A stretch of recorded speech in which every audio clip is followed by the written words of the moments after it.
Need for Miami Speed. May 28, 2021, Miami, Florida, USA. Steve Forrester had warned his in-laws that Florida was a lot bigger than they thought. His mother-in-law planned a trip for the extended family that started in Orlando and stretched all the way to Miami. Moving from one Florida destination to another involved 3 vehicles, 6 adults, and 5 kids. For Steve, the only saving grace of the trip was that his father-in-law was paying for most of it. When the family reached Miami, along with visits to the beaches and Everglades, Steve's mother-in-law booked them on a speedboat tour around Biscayne Bay. When he was alone with his wife in their hotel room, Steve complained that a speedboat tour sounded boring. "I'm used to driving an actual ski boat and going 50 or 60 miles an hour. If this tour boat thing lets your mom and dad drive, the boats have to be pathetic." "Don't you think it will be cool to be out in the ocean instead of a lake?" asked Steve's wife, trying to put a positive spin on the adventure. "Not really. We're going to be in a bay. There aren't any waves. When we take our boat to Lake Powell, that's a lot more exciting than a bay." "But you'll see different things. Lake Powell is all rocks and cliffs. Here you're going to see buildings and bridges." "Yeah, very slowly," replied Steve. "It would be different if we were out in the actual ocean, going as fast as we wanted." Bright and early the next morning, Steve and his family entourage showed up at the designated dock next to Biscayne Bay. They were part of the day's first tour, which was supposed to last a total of 2 hours. All they found at the dock was a locked gate and a sign advertising the speedboat adventure. "You sure this is the right place?" Steve asked his mother-in-law. "It's the address they emailed me," she replied with a shrug. 2 more couples showed up a few minutes later and stared at the sign. And then, 5 minutes after the 9 a.m. start time, a short figure appeared on the other side of the locked gate. He had a tan, wrinkled face and messy morning hair. He wore denim shorts and flip-flops. "You folks here for the speedboats?" asked the man in a gravelly voice. When everyone in the crowd said yes, the man introduced himself as Sylvester. "First thing we need to do is get everyone a life jacket. Let me look at you. I've been doing this so long, I can tell right away what size you need." Sylvester unlocked a closet close to the dock gate and pulled out life jackets. He handed one marked XL to Steve and said, "Looks like you're my heavyweight on this trip." After everyone had snapped together their life jacket straps, Sylvester gathered them into a half circle and said, "Let's get you separated into crews. Only adults can drive, and we've got 8 boats that can handle 500 pounds each." Sylvester went to work matching up passengers. Steve was put with his 8-year-old daughter, Cammie, and told to stand next to her. "The boats you'll be in are easy to drive," announced Sylvester, "like go-karts on the water. They're almost impossible to sink, so don't worry. Just stay in line and follow the boat in front of you at a safe distance.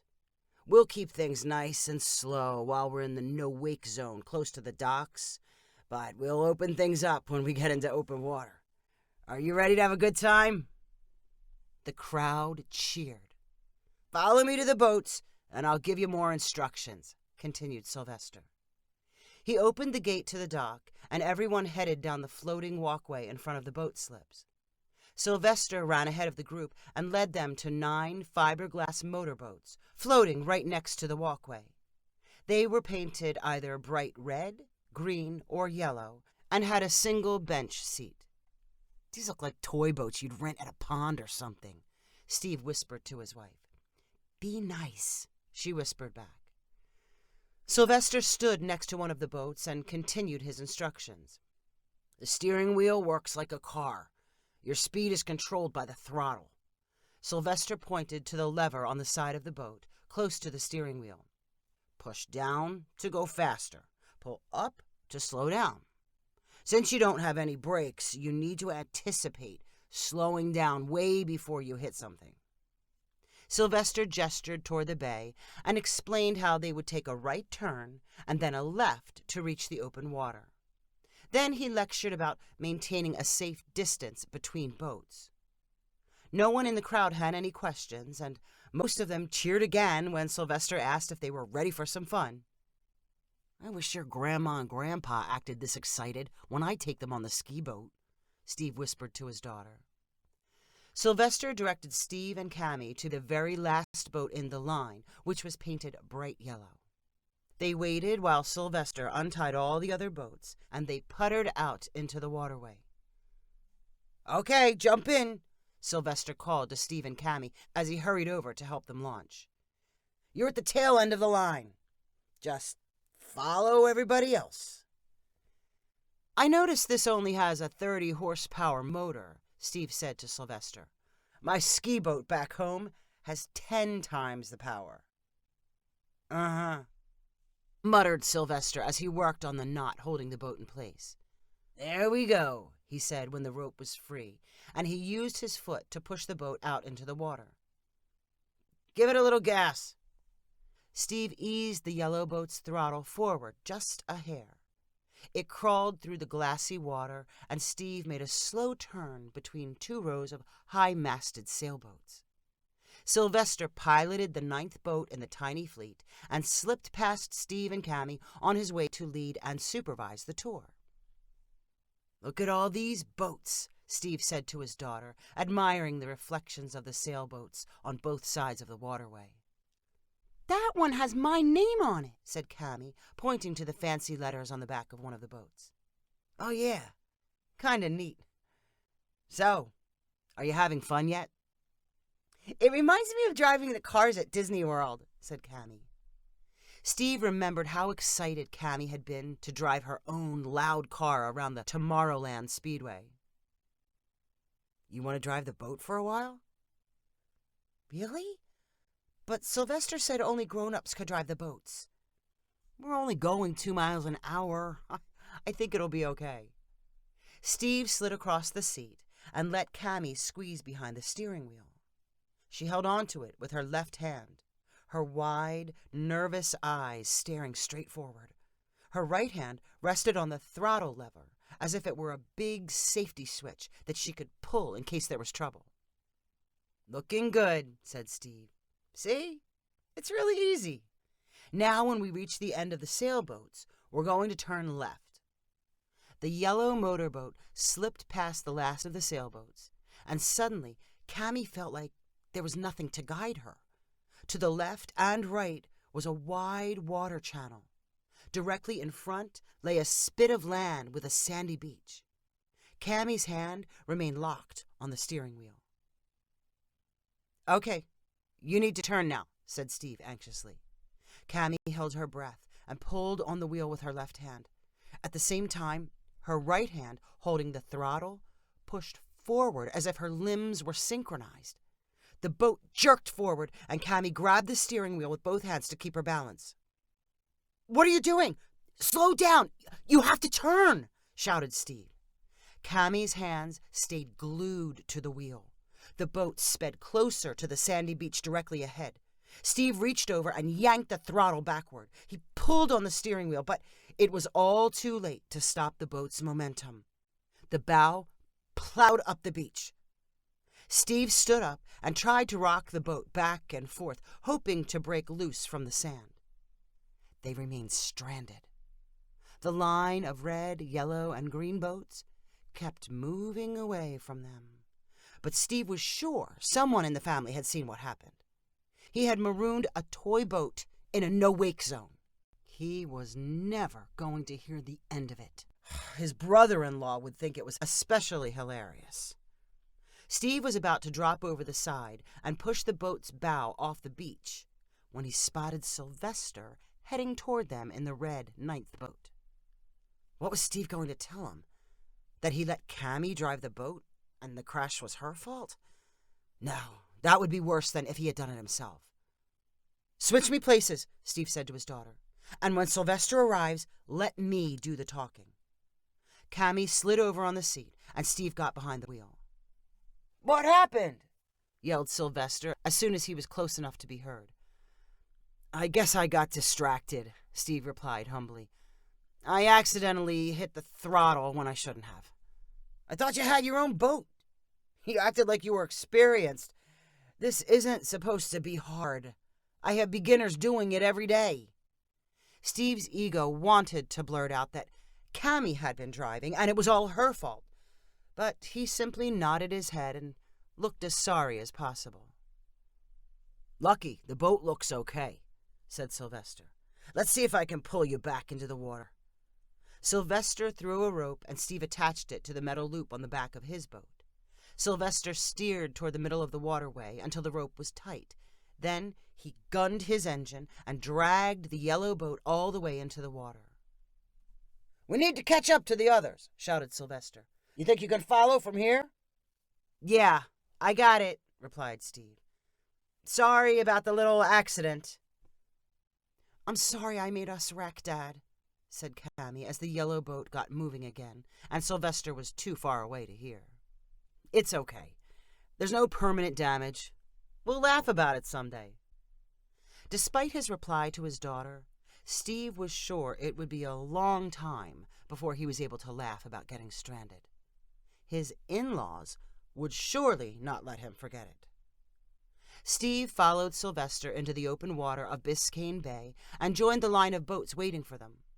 With no speed restrictions, everyone in the line pushed on their throttles and sped through the calm water. Steve stayed in the middle of the wake, stirred up by the boat in front of him, and did not dare try any fancy turns. Cammy stood up and giggled as the wind blew her hair and sea spray misted her face. Steve watched the colorful buildings and palm trees pass by on the shore and began feeling restless. Were they simply going to drive in a straight line for half an hour and then turn around? The yellow boat moved much faster than it had in the no-wake zone, but it was crawling compared to Steve's ski boat. As soon as the tour was over, he would have to listen to his in-laws talk about their new boating expertise, and they would laugh at him for the earlier wreck. The very thought of them laughing at him for something to do with boating was completely infuriating. While Steve grew more frustrated, he casually kept his eyes on the boats directly in front. 2 boats ahead, a hat flew from the driver's head and into the water. Steve instantly knew the hat belonged to his father-in-law. He had picked it out during a vacation to Canada and had worn and talked about it for years. Almost before the hat hit the water, Steve had formed a plan to redeem himself in his family's eyes. He would grab the hat, and he would do it while his boat was still moving. Only a true expert could pull something like that off, and he knew multiple pairs of eyeballs would be watching. All the post-tour talk would be about the hat grab and not the boat beaching. Steve cut the throttle a fraction and aimed for the hat, which was floating on the edge of the wake in front of him. He leaned out and touched the water with his right hand to make sure he could stretch far enough to reach the hat. "Cammy, hold on to the wheel. Keep it straight while I lean over the side," shouted Steve when he realized he would not be able to steer and fish out the hat at the same time. Cammy held the wheel. Steve leaned out as the floating hat got closer. Just a little farther. Reach a little farther. Oops! And splash! Steve tumbled into the water. When Steve bobbed to the surface, his first thought was of Cammy alone in the yellow boat. He quickly spotted it moving away from him and expected it to keep going. To his surprise, it glided to a stop. Cammy had learned something about the throttle from their earlier experience with the beach. She yanked it backward, killing the engine in the process. Steve swam frantically toward Cammy in his XL life jacket. By the time he reached the boat, Sylvester was alongside of it. He helped to hoist Steve up and into the passenger compartment. "What happened this time?" asked an exasperated Sylvester. "My father-in-law lost his hat. I leaned out too far. Cammy stopped the boat," replied Steve between short breaths. "Your daughter stopped the boat, huh? Sounds like she's a better driver than you. We should have started out with her behind the wheel." Steve wanted to laugh and say he had tried that. Instead, he kept his mouth shut and wrung water out of his shirt. Sylvester restarted the engine, and the yellow boat followed the others back to the harbor. When the family unloaded and stood on the floating walkway, Steve was the only one soaking wet. "Tough day on the water for you, Steve," called his brother-in-law with a chuckle. Steve ignored him and held up the Canada hat. "Look what I've got," he said proudly. He had clung to the hat while swimming and climbing back into his boat. His father-in-law cried gratefully, "My hat! I thought I'd never see it again." Steve grinned crookedly and said, "Cammy can explain everything when we get back to the car. Maybe I'll let her drive."